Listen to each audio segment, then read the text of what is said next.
Tadi Datuk sentuh tentang pekerjaan, ini sangat menarik. Ada juga data pekerjaan ini yang Nina sediakan. Kalau kita melihat data terbaru pekerjaan kita, Nina, boleh bantu kami untuk faham supaya kita melihat realiti semasa, Nina.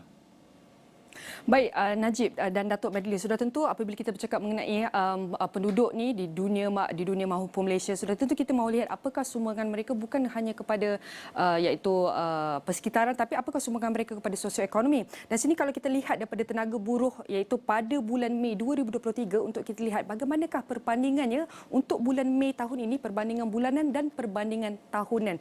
Di sini kalau anda teliti, sebelum kita pergi lebih terperinci kepada berapa jumlah iaitu penyertaan, berapa kategori saya akan pergi, iaitu jumlah tenaga buruh dan kadar pengangguran, dan akan saya mulakan. Di sini kalau anda teliti iaitu nombor besar iaitu kadar penyertaan tenaga buruh iaitu 70%, iaitu lebih 50%. Kita dapat saksikan pada tahunan ia telah meningkat sebanyak 0.5 mata peratus. Di sini kalau anda teliti jumlah iaitu Mei 2023 sebanyak 16.86 juta, iaitu meningkat sebanyak 0.2% untuk bulanan, iaitu meningkat sedikit berbanding April. Selain itu kalau kita teliti apabila kadar pengangguran pula, iaitu Mei 2023 itu kekal stabil hampir iaitu sama dengan April 2023, itu kadar pengangguran sebanyak 3.5%. Dan kali ini kita nak teliti lebih terperinci bagaimanakah penduduk bekerja, iaitu jumlah pada bulan Mei 2023 adalah 16.28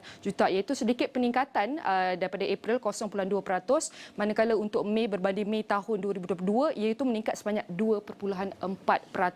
Seterusnya kalau kita lihat bagaimanakah penduduk bekerja mengikut taraf pekerjaan yang terbagi kepada 4 kategori, iaitu kalau kita dapat teliti daripada graf ini adalah majikan, pekerja keluarga tanpa gaji, pekerja sendiri, pekerja. Kalau kita lihat keempat-empat kategori ini daripada bulan April ke Mei dan daripada tahun lepas, daripada tahun 2021 Mei dan hinggalah Mei tahun 2022, ia semua meningkat kecuali pekerja keluarga tanpa gaji.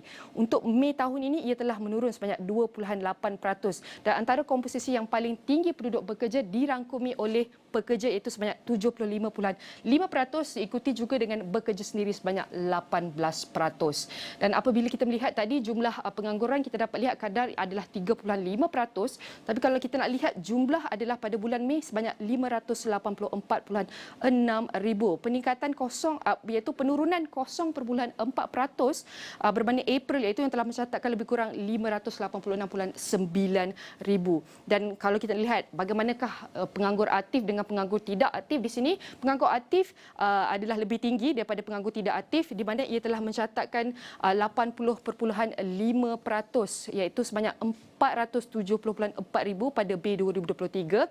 Tapi kita dapat lihat penganggur aktif iaitu pada bulan Mei menurun 0.3% berbanding April 2023. Manakala penganggur tidak aktif telah mencatatkan sebanyak 19.5% kepada 114.2 ribu untuk bulan Mei 2023.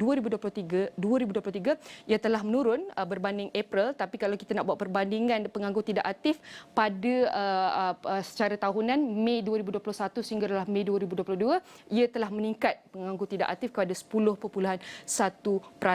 Terakhir sekali apa yang saya kongsikan adalah luar tenaga buruh, iaitu luar tenaga, kalau kita dapat saksikan luar tenaga buruh di sini adalah seperti yang dapat tunjuk komposisi utama luar tenaga buruh adalah kenapa kita punya tenaga buruh adalah sebabkan kebanyakan 43.7% mengatakan mereka ada kerja rumah ataupun tanggungjawab keluarga, manakala selebih 40.2% adalah disebabkan bersekolah dan latihan. Dan jumlah iaitu luar tenaga buruh telah mencatatkan pada bulan Mei 2023 adalah 7.23 juta, iaitu sama pada bulan April 2023. Dan Najib dan Datuk, setakat ini apa yang dikongsikan oleh Dawsem, kita dapat menyaksikan itu penyertaan tenaga buruh iaitu kekal stabil dan kadar pengangguran terus turun menurun. Tapi melihatkan prestasi ringgit, adakah ia akan menjejaskan pasaran buruh selepas ini?